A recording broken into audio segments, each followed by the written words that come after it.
जुर्म की दुनिया में कब, कौन और कैसे आपके भरोसे को तोड़ दे, यह कोई नहीं जानता। आज हम बात कर रहे हैं भारत के आपराधिक इतिहास की एक ऐसी घटना की जिसने पूरे देश को हिलाकर रख दिया था। यह कहानी है एक ऐसी बैंक डकैती की जो किसी फिल्मी कहानी से कम नहीं थी।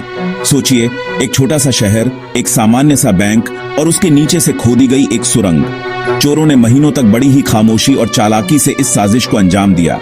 जब मामला सामने आया तो पुलिस, बैंक कर्मचारी और आम जनता हैरान रह गए। साल 2008, उत्तर भारत का एक शहर। चोरों ने बिना बंदूक, बिना शोर, सिर्फ जमीन के नीचे से रास्ता बनाकर बैंक के लॉकर रूम तक पहुंच बनाई। लगभग 8 करोड़ रुपए की कीमत का 80 किलो सोना और 25 लाख रुपए नकद चोरी हो गए। यह रकम इतनी बड़ी थी कि इसने पूरे देश में हलचल मचा दी। इस डकैती ने लोगों के मन में डर बैठा दिया। बैंक के लॉकर भी अब सुरक्षित नहीं रहे। आइए जानते हैं कैसे रची गई थी यह हैरत अंगेज साजिश। हर बड़े जुर्म के पीछे कुछ शातिर दिमाग होते हैं।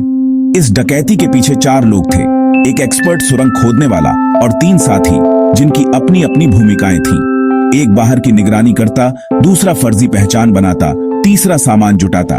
सबने मिलकर एक मजबूत टीम बनाई।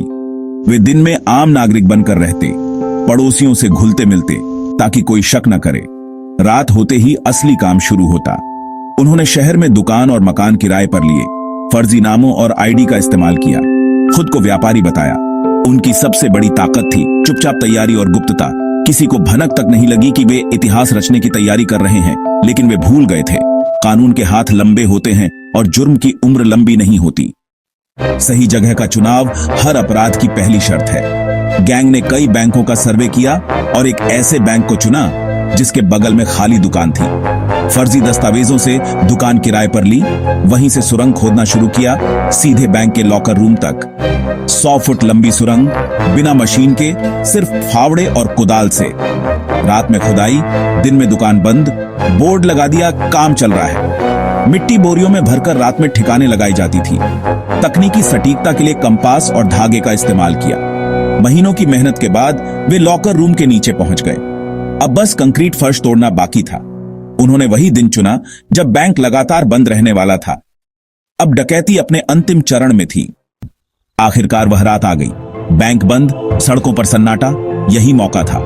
सुरंग के छोर पर पहुंचकर उन्होंने लॉकर रूम का फर्श तोड़ा, सावधानी से छेद बनाया और बैंक के खजाने तक पहुंच गए। चारों ने लॉकर तोड़े, सोना नकदी बोरियों में भरी 80 किलो सोना, 25 लाख नकद। चोरी के बाद सुरंग के छेद को ढका, दुकान खाली की ओर फरार हो गए।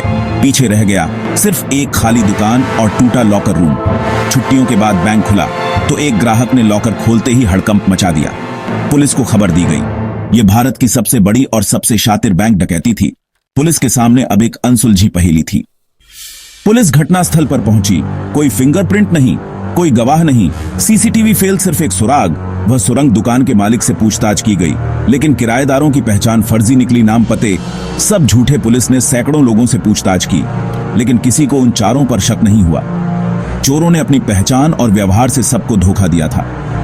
जांच हफ्तों तक चलती रही, लेकिन पुलिस के हाथ खाली थे। इस बीच चोर शहर से दूर जा चुके थे। पहचान बदल ली थी। उन्हें लगा अब वे कभी नहीं पकड़े जाएंगे। लेकिन एक छोटी सी गलती ने पुलिस को उम्मीद की किरण दी। अब जांच ने नया मोड़ लिया। जब सब रास्ते बंद हो गए, पुलिस ने मोबाइल टावर डेटा खंगाला। लाखों कॉल्स में से कुछ संदिग्ध नंबर मिले। एक नंबर घटना के बाद बंद हुआ, फिर दूसरे राज्य में एक्टिव हुआ। पुलिस ने उस नंबर को ट्रैक किया। एक कॉल में चोरी के सोने को बेचने की बात हुई। यही था पहला बड़ा सुराग। पुलिस ने जाल बिछाया, गैंग के एक सदस्य को गिरफ्तार किया।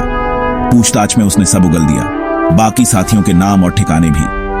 छापेमारी में बाकी तीनों भी पकड़े गए। चोरी का ज्यादातर माल बरामद हुआ। महीनों की मशक्कत के बाद भारत की सबसे बड़ी बैंक डकैती सुलझ गई। चारों को अदालत में पेश किया गया, दोषी करार देकर सजा सुनाई गई। इस केस ने साबित कर दिया, कोई भी अपराधी कानून से ज्यादा दिन तक नहीं बच सकता। क्या आपको लगता है मिली सजा काफी थी? अपनी राय जरूर बताएं।